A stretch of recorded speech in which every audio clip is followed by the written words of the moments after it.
So, John, I think we need to add one more to the attendance list.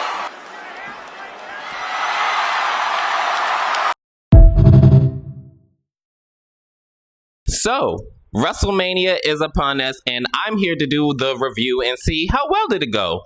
You want to talk about it? Let's go.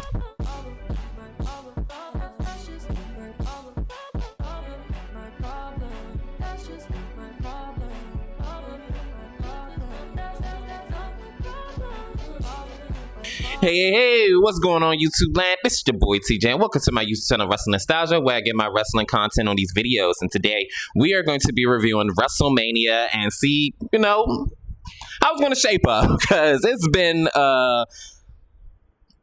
something. It has been chaotic, and let's just go get into the first match, right? So we are in our first match, which is a tag team match. It is Astro Speed and The Vision, which is Austin Theory and Logan Paul versus the Usos, Jay and Jimmy, and LA Knight. So I'm not going to get into the play-by-play and everything like that. Astro Speed definitely have been training, as we saw. I'm pretty sure he's been training for quite a while now. And he did his thing. You know what I'm saying? He wasn't bad in the ring. He didn't look that mismatched, like out of place. Like, he looked like he was pretty, decent in the ring. You know what I mean? But WWE made the right decision and had LA Knight have his moment, and he's the one that got the pin on Austin Theory. And I'm like, okay, cool, bet. It was like a misfire, miscue, or whatever. Austin Theory told Astro Speed to hit the ropes. He was like, oh, what? Oh. I was like, this is kind of getting on my nerves with this whole naive thing. But I mean, I guess he was trying to sell the inexperience that he has in the ring. So I was like, okay, I get it. Whatever. So anyways, Logan Paul wound up coming in the ring and beating the hell out of him and saying that you cost me my WrestleMania moment and all that other dumb stuff. He tried to put him through the table afterwards. The Usos and LA Knight wound up saying, not so fast. So he wound up getting beat up and being on the table. Astro Speed, they get him up, and he was like, nah, go ahead and get your lick back. You're like, okay. I was like, man, if you don't get that man back, piss me off with all this, I guess, like, get your ass up there and put him through the table. So he put him through the table. They have a big feel-good moment and everything like that. It did what it did. I wasn't really all that invested into this match, but hey, it did what it did, and hey, sent the fans home happy. They made the right decision. They had LA Knight have his moment, and I'm happy for it. So let's go ahead and move on to the next match. In our next matchup, it is the Unsanctioned match, which is between Drew McIntyre versus Jacob Fatu. So this match was chaotic. It already started off chaotic. Jacob wound up hurling himself at Drew McIntyre outside of the ring, and then they just got it on from there. They were all outside of the ring and just was beating each other up. And then I remember at one point where Drew McIntyre's brother, I guess, was there too and gave Drew McIntyre his phone or his brother's phone, I don't know, somebody's phone, and he was taking pictures and stuff and was just beating them up all outside of the ring. But I remember at one point where he threw a chair at Jacob while he was on top of the ropes and stuff, and he pushed them onto the table. I was like, oh my goodness. And then the finish is when Jacob Fatu wind up doing the moonsault through the table onto Drew McIntyre, and then 1, 2, 3, he won this match, ultimately, I guess, winning the feud. I don't see them extending this. It would be kind of like dragged on. It just wouldn't make sense. But hey, we're gonna see what's gonna happen afterwards. But yeah, I mean, this match was pretty decent. It was solid. It was kind of better than what I thought it was gonna be, honestly. But I mean, hey, it did what it did. I wish maybe like a little bit of blood, a little bit of red stuff in there. It probably would have added to the drama, but I don't know. But that's just me. But let's go ahead and get into the next matchup. In this next matchup, it is the Women's Fatal 4-Way Tag Team Championships match. And it is Lava Curia, Bailey versus Charlotte and Alexa versus Lash Legend and Nia Jax versus the Bellas. Well, actually, Brie Bella and a returning Paige. I already knew the writing was on the wall when I heard the reports and everything that Paige was coming back. And hey, welcome back. But, however, we're just going to get right into it. Paige and Brie Bella won. Look, I don't care, y'all. This was madness. Like, WWE's need to have nostalgia is really, really getting at a fever pitch high, and I don't like it. Don't get me wrong. If Lash and Aya would have had like a 6-month reign or something like that, a decent amount of freaking time to actually, have a great run, I would have been okay with that. But for y'all to just, oh, well, nostalgia, oh, well, she's returning. She didn't need to get pinned. You could have had Alexa get pinned, which she did. And I get it. Okay, the champions weren't pinned. Okay, cool. You made the right decision in that, WWE. But for y'all to just give her the again, because remember, in her debut, she won the Divas Championship. And she was the current NXT champion at the time.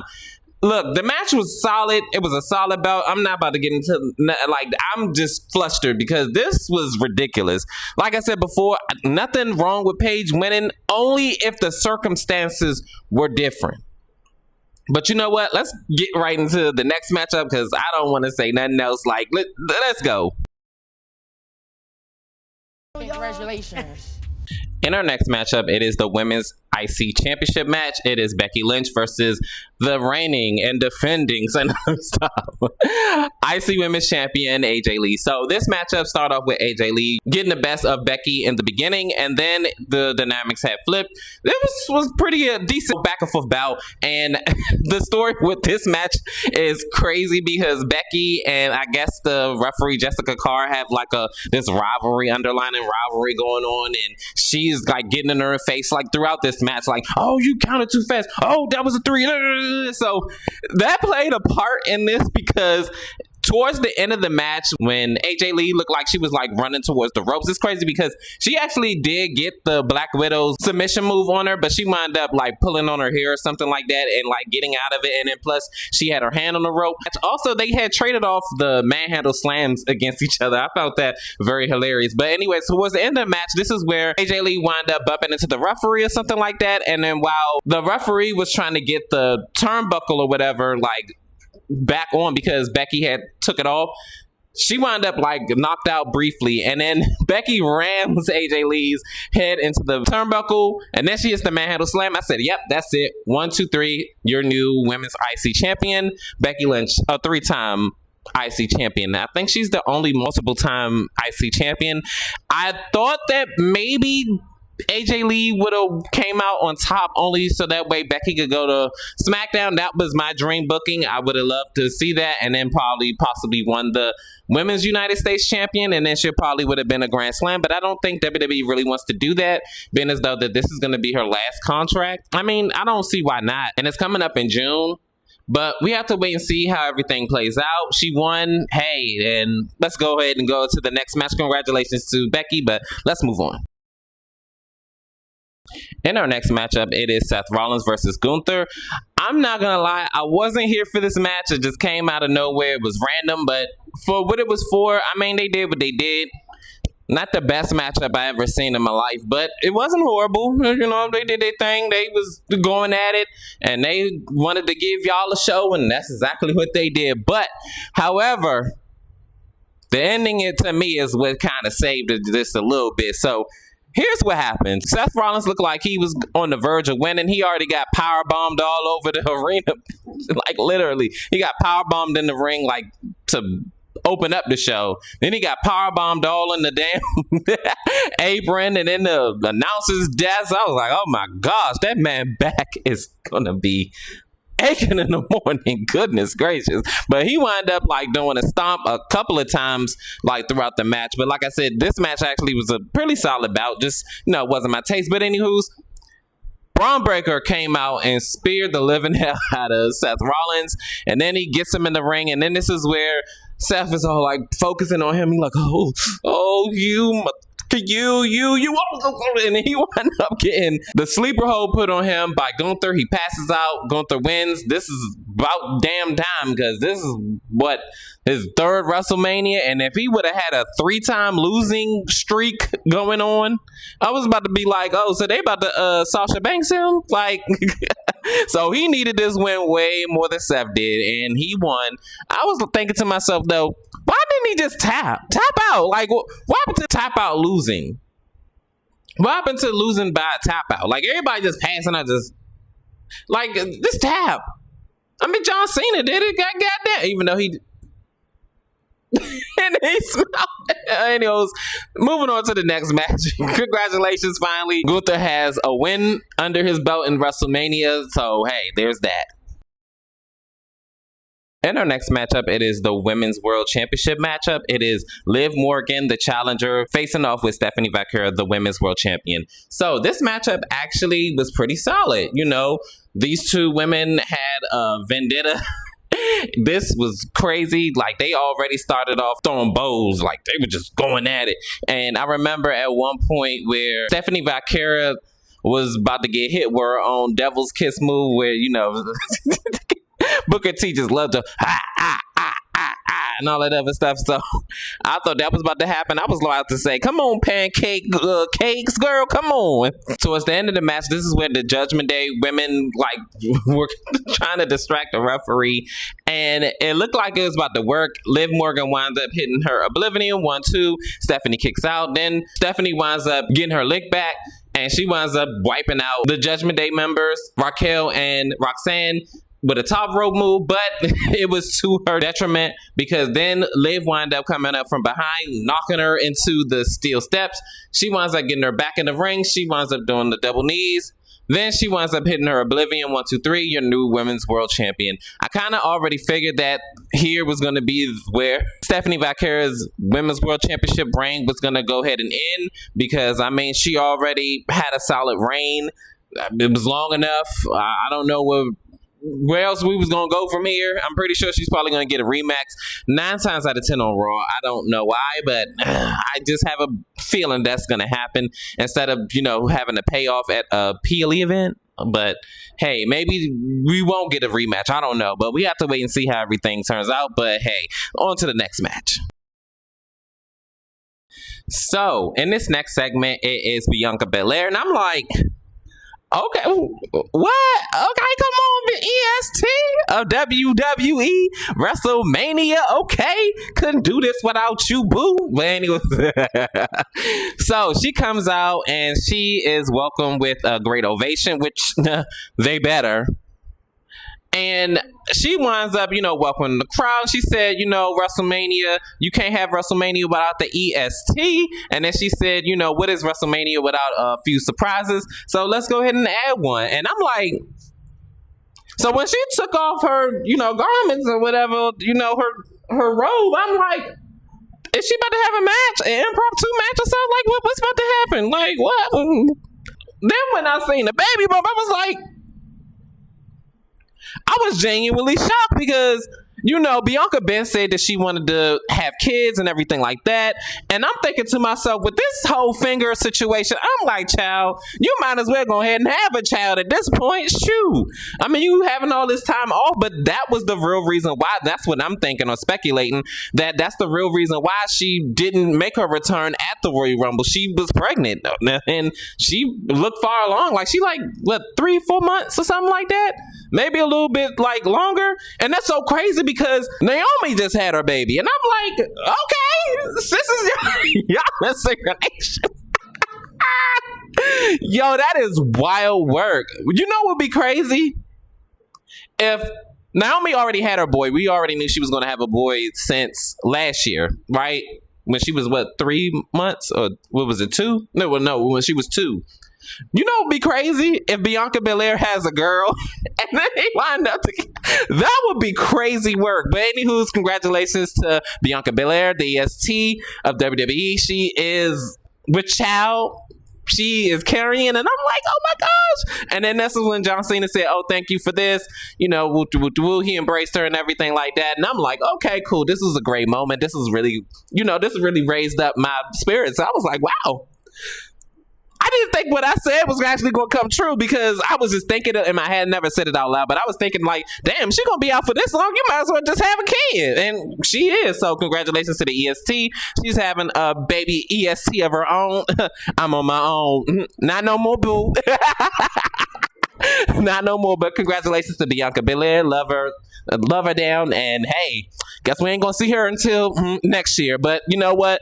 With WWE WrestleMania next year being in Saudi Arabia, I think it's for the best that she doesn't be a part of WrestleMania next year. Oh my gosh, hate to say that, but we'll see what happens though. And finally, we are here at a main event. It is Randy Orton versus Cody Rhodes for the WWE Undisputed Championship. So, Pat McAfee came out and he had his whole entrance, the whole thing, came down to the ring and everything. And I'm like, are you serious? you cannot be for real with this. It's like, no, but anyways, let's get right on to it. Cody Rhodes wound up getting attacked early on before the match even went underway. He wound up finally getting Pat McAfee after he subdued Randy and all that other stuff. Then he wound up getting put through the table by Jelly Roll of all people. What's up with WWE and them leaning into these celebrities? It's really getting out of hand. But the match itself, I'm not going to lie, I really didn't care for it so too much. It wasn't on the level of John Cena and Cody, but as far as like bad wise, but it's up there, okay? Like y'all are leaning too heavily into these celebrities. It's getting annoying now. But the match itself, it was cool. It was slow and methodical and all that other stuff. And basically, Cody kind of met him where he was at, and they had traded off each other's finishers, which is so crazy. Randy hits the crossroads on Cody. Cody hits the RKO on Randy Orton. I thought that was kind of dope. I ain't gonna lie. Like that was funny. And then towards the end of the match, this is where Randy Orton accidentally RKOs the referee after I guess he wound up getting his vision obstructed or something like that. Randy Orton winds up doing RKO while Cody was like jumping up on the ropes. I guess he was about to hit his own RKO, but called the cutter. Referee comes out and it's Pat. 1, 2. Cody kicks out. Randy don't look like he's pleased by that because first of all, if you're the referee and you're supposed to be Randy's referee and you're trying to make sure that he gets to 15, why are you counting so slow? Are you doing this on purpose? I think you're doing this on purpose. But anywho's, he winds up RKO on Pat McAfee. Then this is when Cody Rhodes wound up hitting the crossroads. 1, 2, 3. Cody Rhodes retains the WWE Undisputed Championship. Everybody boos him out the building. They booed him even when they were doing the announcements, which I was like, okay. When Cody had came out, I'm thinking, okay, they about to boo him out the building. Y'all sitting up there singing his songs. What are you doing? Like, I don't want to hear none of that. Y'all had one job. Y'all was supposed to boo him and make WWE feel it. Keep booing this man. Like, are we not on the same? Like, come on, bro. Like, what are you doing? Boo him.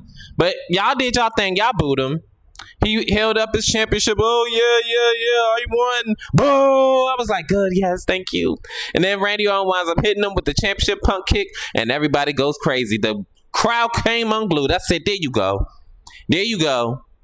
And then Randy Orton is the last one standing, okay? Maybe it's going to be a last man standing match because you already know this match ain't over with. But Randy's going to get number 15 because WWE already see what's going on and everything like that. And hopefully course correction is going to happen because Cody's character arc, this whole underdog thing, he's like in the same boat with Sami Zayn. And Sami is now becoming kind of disillusioned into thinking that he is still this underdog. Like, you're not anymore. Neither is Cody. So get on with it. Just be heel. Like, I don't know what to say anymore. But anyways, that's how WrestleMania ended. This is WrestleMania. Actually, night one was pretty solid.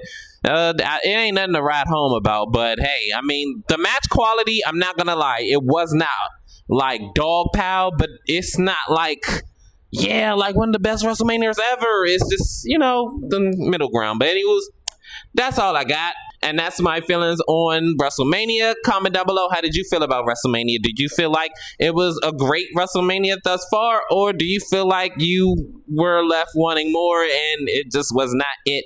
Wasn't hitting like grits? But anywho's, comment down below, like, share, and subscribe. Help me grow the channel. Your love and support is definitely greatly appreciated. Welcome. Peace. TJ, I'm out. Now you see now, you done fucked up, you know that, don't